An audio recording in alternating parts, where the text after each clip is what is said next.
उनकी याद आई है सांसों जरा आहिस्ता चलो, धड़कनों से भी इबादत में खलल पड़ता है।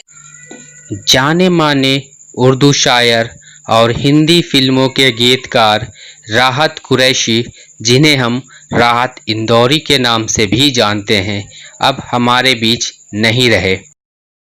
बुलाती है मगर जाने का नहीं, ये दुनिया है, इधर जाने का नहीं। जमी भी सर पे रखनी हो तो रखो, चले हो तो ठहर जाने का नहीं।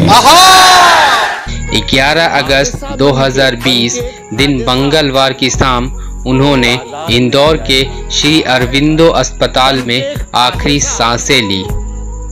वे 70 वर्ष के थे। उनकी मौत दिल का दौरा पड़ने से हुई। उन्हें कोरोना और सांस लेने में दिक्कत की वजह से अस्पताल में भर्ती कराया गया था। उन्होंने मंगलवार 11 अगस्त सवेरे ट्वीट कर इस बात की जानकारी दी थी। उन्होंने लिखा था, कोविड की शुरुआती लक्षण दिखाई देने पर कल मेरा कोरोना टेस्ट किया गया, जिसकी रिपोर्ट पॉजिटिव आई है। अरविंदो अस्पताल में एडमिट हूँ। दुआ कीजिए जल्द से जल्द इस बीमारी को हरा दूँ। राहत इंदौरी का जन्म इंदौर में 1 जनवरी 1950 में कपड़ा मिल के कर्मचारी रफ़तुल्लाह कुरैशी और मकबूल उन निशा बेगम के यहाँ हुआ। उनकी प्रारंभिक शिक्षा न्यूटन स्कूल इंदौर में हुई। उन्होंने इस्लामिया करीमिया कॉलेज इंदौर से 1973 में अपनी स्नातक की पढ़ाई पूरी की और 1975 में बरकतुल्लाह विद्यालय भोपाल से उर्दू में साहित्य में एमए किया। 1985 में मध्य प्रदेश के मध्य प्रदेश भोज मुक्त विश्वविद्यालय से उर्दू साहित्य में पीएचडी की उपाधि प्राप्त की। राहत इंदौरी जी ने शुरुआती दौर में इंद्र कुमार कॉलेज इंदौर में उर्दू साहित्य का अध्यापक कार्य शुरू कर दिया। फिर धीरे धीरे वे मुशायरों में व्यस्त हो गए और पूरे भारत से और विदेशों से निमंत्रण प्राप्त करना शुरू कर दिया। उनकी अनमोल क्षमता, कड़ी लगन और शब्दों की कला की एक विशिष्ट शैली थी, जिसने बहुत जल्द व बहुत अच्छी तरह से जनता के बीच लोकप्रिय बना दिया।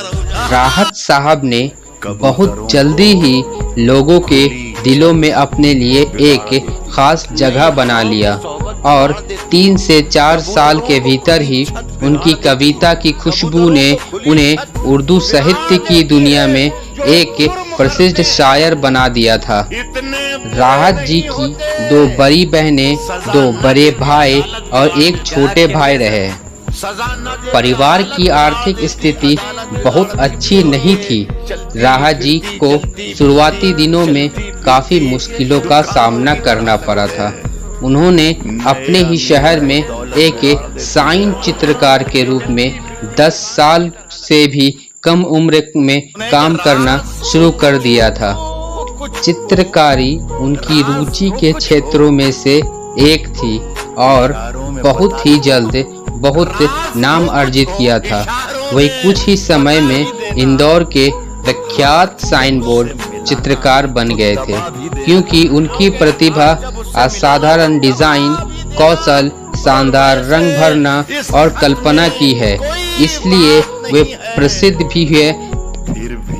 यह भी एक दौर था कि ग्राहकों को राहत द्वारा चित्रित बोर्डों को पाने के लिए महीनों का इंतजार करना भी स्वीकार था। यहाँ की दुकानों के लिए किए गए पेंट कई साइन बोर्ड पर इंदौर में आज भी देखा जा सकता है। राहत इंदौरी साहब आज भले ही इस दुनिया से चले गए, मगर उनकी कविताएं और शायरी हमारे दिलों में हमेशा रहेगी। देखिए सुनिए कि झूठों ने झूठों से कहा है,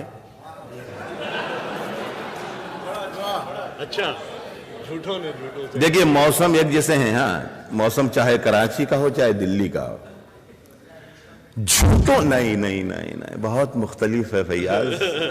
ये शरीफ लोग बैठे हैं मेरे सामने। झूठों ने झूठों से कहा है सच बोलो।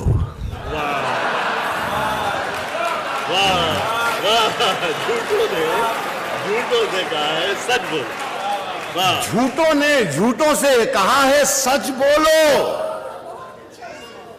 क्या कहने? सरकारी ऐलान हुआ है सच बोलो।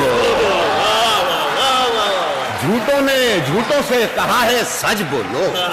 झूठों ने झूठों से कहा है सच बोलो। सरकारी ऐलान हुआ है। घर के अंदर झूठों की एक मंडी है। घर के अंदर झूठों की एक मंडी है। दरवाजे पर लिखा हुआ है सच बोलो। घर के अंदर झूठों की एक मंडी है। घर के अंदर झूठों की एक मंडी है। दरवाजे पर लिखा हुआ है सच बोलो। एक शेर पढ़ता हूं और अल्लाह करे कि मुझे इत्तला देने की जरूरत ना पड़े। घर के अंदर झूठों की एक मंडी है। दरवाजे पर लिखा हुआ है। दरवाजे पर लिखा हुआ है सच बोलो। गुलदस्ते पर नहीं, गुलदस्ते पर फूल नहीं है। गुलदस्ते पर घर के अंदर झूठों की एक मंडी है। दरवाजे पर लिखा हुआ है सच बोलो। गुलदस्ते पर यकजहती लिख रखा है। गुलदस्ते पर यकजहती लिख रखा है। गुलदस्ते के अंदर क्या है सच बोलो।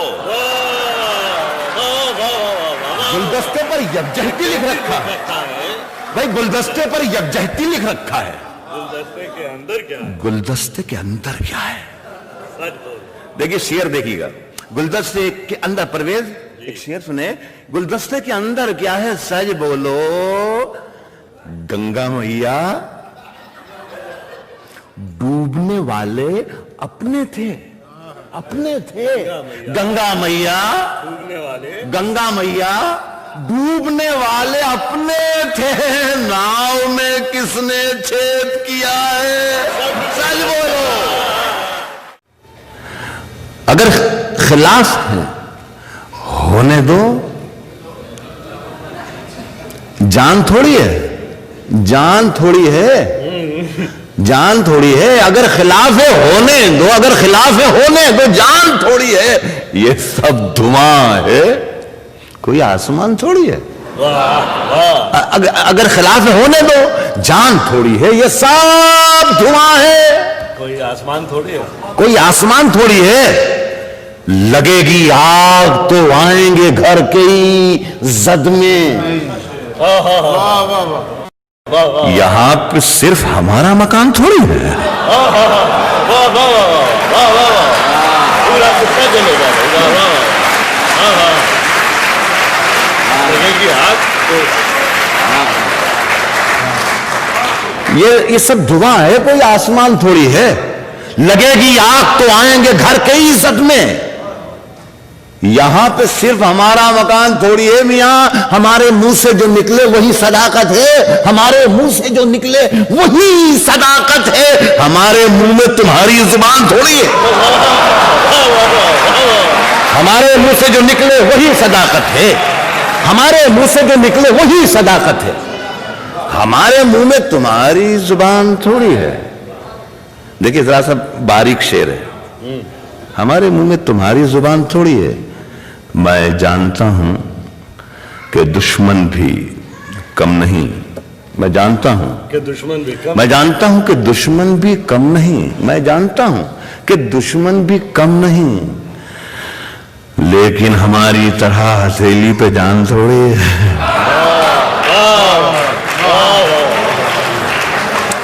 मैं जानता हूं कि दुश्मन भी कम नहीं, लेकिन हमारी तरह हथेली पे जान थोड़ी है। जो आज साहिबे मसनद हैं कल नहीं होंगे। वाह वाह वाह। जो आज साहिबे मसनद हैं, जो आज साहिबे मसनद हैं, कल नहीं होंगे। किराएदार हैं, जाती मकान थोड़ी है। जो आज साहिबे मसनद हैं, कल नहीं होंगे। जो आज साहिबे मसनद हैं, जो आज साहिबे मसनद हैं, कल नहीं होंगे। कल नहीं होंगे। किराएदार हैं, जाती मकान थोड़ी है। सभी का खून है शामिल यहां की मिट्टी में।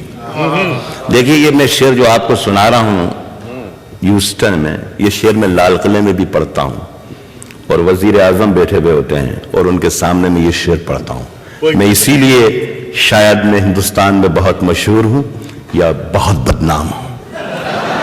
इमरजेंसी के जमाने में मैंने एक मर्तबा यह कह दिया था कि सरकार चोर है, तो दूसरे दिन पुलिस स्टेशन पर मुझे बुला लिया गया। अफसर ने मुझसे पूछा कि आपने रात मुशायरे में यह कहा है कि सरकार चोर है। मैंने कहा जी हाँ, ये तो कहा है कि सरकार चोर है, लेकिन ये नहीं कहा कि हिंदुस्तान की सरकार चोर है, कि पाकिस्तान की सरकार चोर है, या अमेरिका की सरकार चोर है, या बरतानिया की सरकार चोर है। तो वह अफसर ने मुझे देख के अफसर मुस्कुराया और कहा कि अच्छा, आप हमें बेवकूफ भी समझते हैं, क्या हमें मालूम नहीं कि सरकार कहां की चोर है?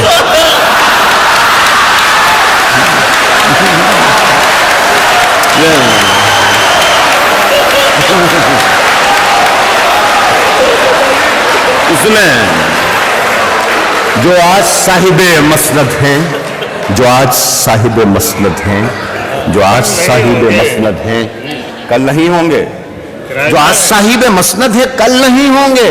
किराएदार हैं, जाती मकान थोड़ी है। सभी का खून है शामिल यहां की मिट्टी में।